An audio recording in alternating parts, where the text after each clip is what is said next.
Assalamualaikum warahmatullahi wabarakatuh. Hamdan wa syukrillah amma ba'd. Rabbi syrah li sadri wa yassir li amri wahlul 'uqdatam min lisani yafqahu qawli. Salatu wassalamu ala asyrafil anbiya'i wal mursalin wa ala alihi wa sahbihi ajma'in. Baik, kembali bersama saya di sini. Di sini saya akan membahas tentang metode pembelajaran hadis dengan menggunakan metode drill atau metode latihan. Sebelumnya perkenalkan dulu diri saya.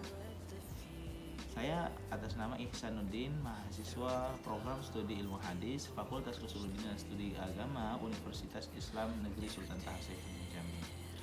Video ini saya buat bertujuan untuk memberikan pengetahuan kepada teman-teman sekalian dan mengingatkan kepada diri saya sendiri tentang apa itu metode drill dan bagaimana pengaplikasiannya terhadap pembelajaran hadis.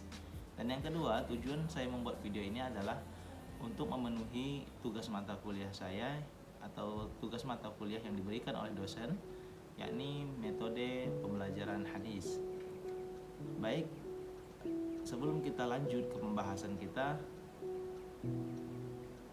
lebih baik kita ketahui dulu apa yang dimaksud dengan metode drill itu sendiri atau metode latihan. Yang pertama, kita masuk ke definisi.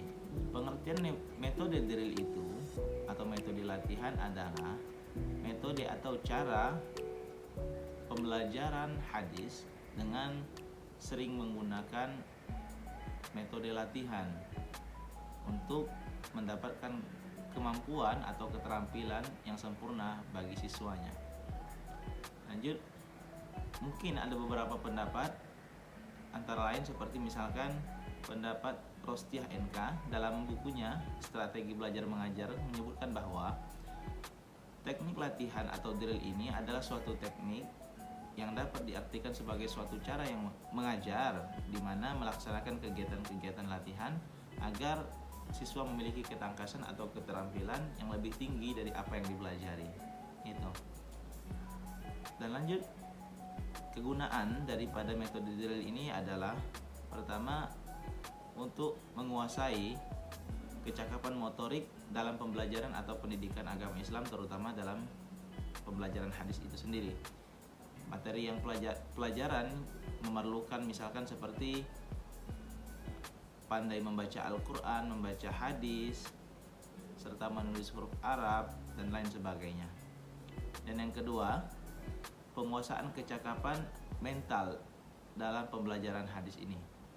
Yang pertama, materi pembelajaran ini tentu memerlukan latihan mental antara lain seperti misalkan berpuasa, sholat, serta membaca dan menghayati makna surat dalam Al-Quran maupun hadis. Selanjutnya, kelebihan dalam mempelajari atau menggunakan metode drill ini. Yang pertama, kelebihan metode drill ini adalah siswa akan memperoleh ketangkasan dan kemahiran dalam melakukan sesuatu apa yang dipelajarinya. Jadi siswa itu akan lebih tahu, lebih tangkas, dan lebih paham tentang apa yang telah dipelajari. Dan yang kedua, menimbulkan rasa percaya diri bagi siswa yang berhasil dalam menyelesaikan latihannya tersebut sehingga memiliki keterampilan khusus di hari kelak kemudian. Dan yang ketiga, guru lebih mudah mengontrol atau mengetahui siswa mana yang lebih disiplin atau yang lebih rajin atau istilahnya lebih pintar dalam pembelajaran itu sendiri, karena dengan diadakannya latihan ini, guru mampu atau bisa membagikan kelompok mana yang pintar dan mana siswa yang tidak pintar itu sendiri, atau siswa yang lambat dalam menyelesaikan latihan-latihannya itu. Lanjut kekurangannya. Kekurangan tentu dimiliki dalam metode ini. Kalau kelebihan ada, tentu kekurangan juga ada. Yang pertama, kekurangannya bisa menghambat perkembangan daya inisiatif murid. Dan yang kedua, kurang memperhatikan relevansi dan lingkungannya. Dan yang ketiga, membentuk pengetahuan verbalis dan mekanis. Dan yang keempat, membentuk kebiasaan-kebiasaan yang otomatis dan kaku. Dan berikut berikutnya, langkah-langkah untuk melakukan metode drill ini sendiri. Yang pertama itu siswa harus dijelaskan atau diberi penjelasan tentang apa-apa yang akan diujikan atau yang akan dilakukan latihannya itu.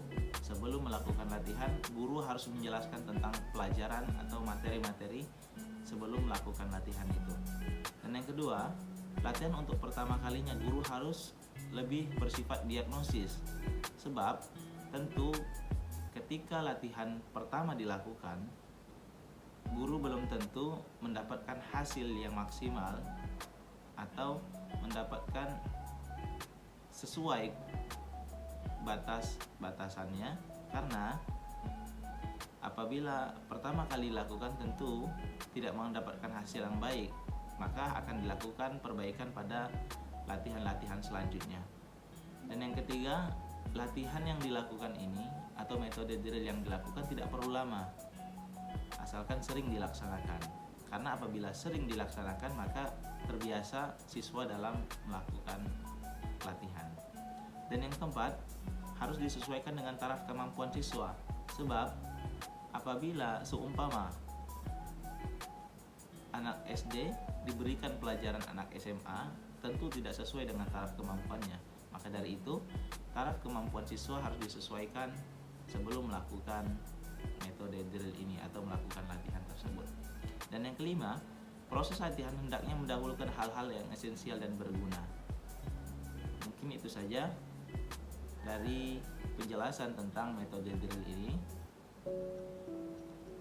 Mohon maaf apabila terdapat kesalahan atau pengucapan atau penyampaian yang kurang jelas dari saya, hendaknya mohon dimaafkan.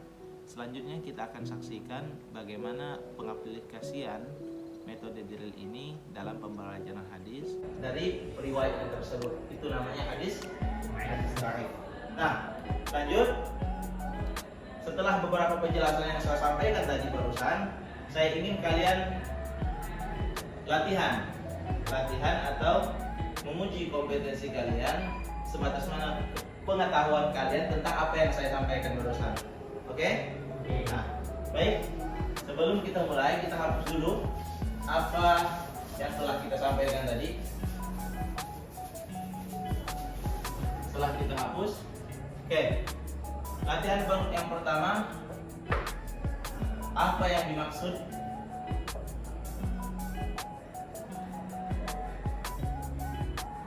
dengan hadis? Dari segi bahasa dan istilah.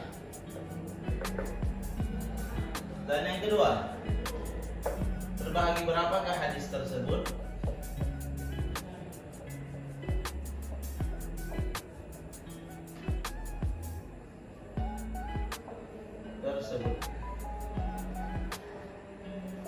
Tiga, sebutkan perbedaan di antara tiga golongan hadis. Golongan hadis yang kita pelajari barusan. Cukup? Oke? Ini adalah latihan kita pada malam hari ini. Jadi saya harap kalian bisa menjawabnya, karena dengan latihan ini kita bisa menguatkan ingatan kita tentang apa yang kita pelajari tadi. Ya? Silakan ditulis. Waktunya 30 menit.